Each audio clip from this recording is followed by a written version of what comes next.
March Madness, a time where millions of brackets are created for 63 games in the span of 3 weeks, all just to be busted within the first week of games. No one has ever predicted a perfect March Madness bracket. It is so difficult, no one has ever even made it past the Sweet 16. But why is that?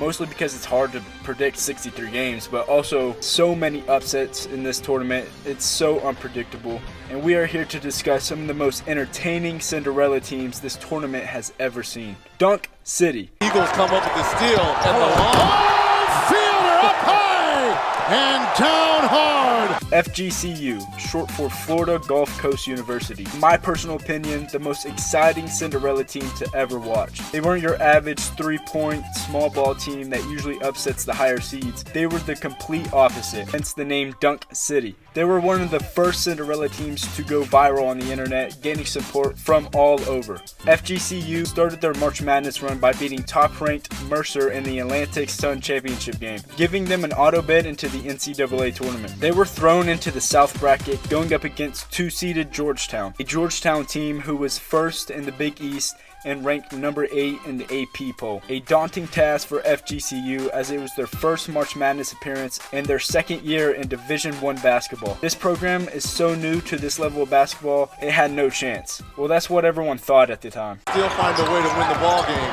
How are they going to weather Comer with a great move and slammed in! Murray! 15 to play. Shot clock at 5. Comer. Murray! Cohen is now coming off the John Thompson third bench. Good feed. Comer! And slamming it in his field. this kid, Brett Comer. And Cohen with the tap in, and he's got 6 for Georgetown. Brown. Comer. Up and down! He drops the anvil! Are you kidding me? Brett Comer, welcome to your Kodak moment, my friend. Not worried about the pressure, just throws it to the sky. They are like a circus. And maybe their biggest run of the season comes in the NCAA tournament.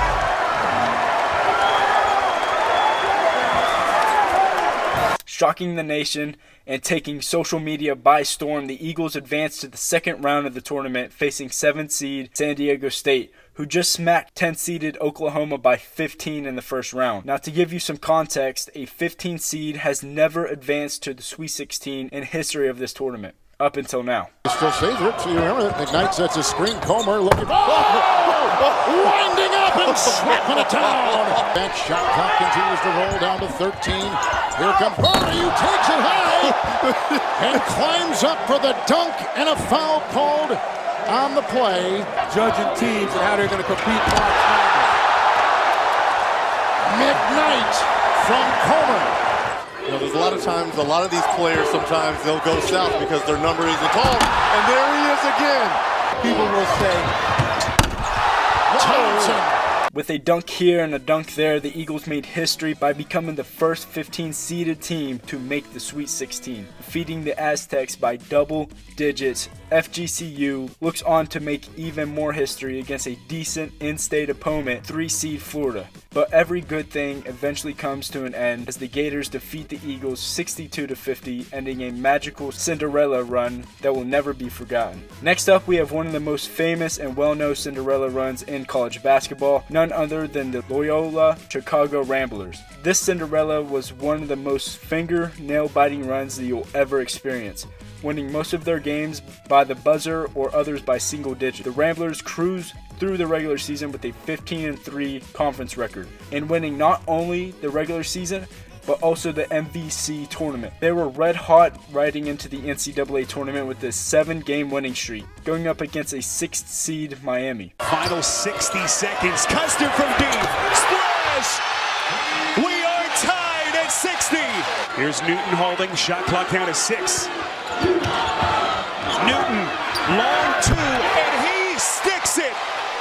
When you can elevate like that, he made it look easy. Marcus Town, Gotta go for the hard foul. the junior out of Edison, New Jersey, hits. Basketball, somebody else has to come help. Gotta go quick. Walker popped off of his leg. Wow! A defensive gem by Williamson. Everyone standing here in Dallas. Towns. Offensive rebound. Krudwig, no. Rebound, Wardenberg, and Miami has it. At the line this season. First free throws today. Missed it. Here they come. One timeout, they don't take it. He got it! He got it! Buzzer. And the Ramblers are moving on! An exciting game in the first round, one of the best games in March Madness history, and one of the more memorable upsets. But could they do it again in the very next round against a much tougher opponent, the 3-seeded Tennessee Volunteers? A Tennessee team who had so much potential heading into this tournament, but they ran into the magic of Sister Jean. Highest seeding in nearly a decade in the tournament, down 2. Williams right to the rack, and he is fouled. He can give Tennessee a lead. Either win the game or to go to overtime. Inbound to Custer. Here comes the player of the year, the FGCU rises. Oh, he got it! No timeouts for Tennessee. Bone rises. No! And the dream is alive. Loyola rambling on to the Sweet 16. Miracle after another miracle, the Ramblers were full of last-second winners and upsets. Could anyone stop this run? As they move on to the Sweet 16, they face a heavily underseeded Nevada team who just came back from 22 points to upset 2-seeded Cincinnati in the round prior. Early starting this Sweet 16 matchup, Nevada jumps to a 20-8 point lead, putting doubts into everyone's mind that this Cinderella magic would further continue. But that's exactly how it went down, as Loyola Chicago comes back and squeaks by the Wolfpack by one singular point. In the Elite Eight, they faced 9th seed Kansas State. The Wildcats were nowhere near ready for the Ramblers as Loyola dominated from start to finish, beating K-State by 14 and advancing to their first Final Four since 1963, where they actually won it all. But sadly, this is where their magic runs out, as the Michigan Wolverines end the Cinderella run by beating the Ramblers 69-57, advancing to the national championship where they would lose to Villanova. Now this next team has been called the greatest Cinderella team in March Madness. Not only that, they've been nicknamed the biggest underdogs in sports history, being the only 15-seeded team to make the Elite Eight. I am of course talking about the 2022 run of the St. Peter's Peacocks. They didn't earn an auto bid, nor were they the best team in their own conference. 3 games behind number 1 in fact. But they did enough to make the March Madness tournament, and that's why this run was so special. A complete underdog no matter how you look at it. Starting in round 1, they faced off against one of the more known famous Blue Bloods, the Kentucky Wildcats. And Kentucky was an 18.5 point favorite going into this game, but eventually losing in overtime. This game shocked the sports nation as no one seen it coming. Heading into round 2, they faced a decent Murray State team that was seeded 7th. It was tight the whole game up until the very last minute when the Peacocks went on a run and went up by 10 and punched their ticket into the Sweet 16, the second 15 seed to do it in history since FGCU in 2013. Heading into the daunting Sweet 16 matchup against 3-seeded Purdue, led by Zach Edey. Most fans would write St. Peter's off as a 15 seed has never been to the Elite Eight, and facing a big Purdue team, there was just no way the Peacocks could pull it off. Ivy out front. Drive. Dish. They need it. Jumper. Hunter. Off the rim. No. Rebound and putback goes for Mason Gillis. Ivy has to hurry. Jump shot. Good! A 3! 1 point game with 8 seconds to go. Eddard at the free throw line. Cinderella wave. 67-64. 4 seconds left. They don't like the foul, remember. Ivy for the tie. Off the rim, and it's over!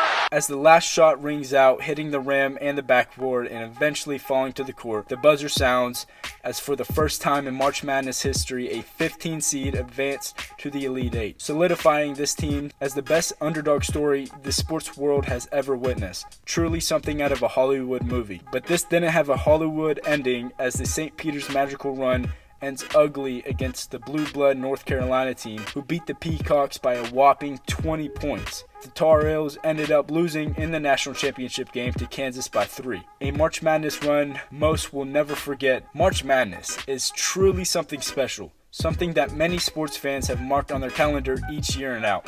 There's nothing like filling out a bracket in March and feeling confident just so it's busted by a future car salesman defeating future NBA All-Stars. It is something special that no other sports has been able to accomplish. Thank you all for watching. If you'd like to see more content such as this, go ahead and like and subscribe. It means so much more to me than you know. And like always, I hope you guys have a great rest of your day.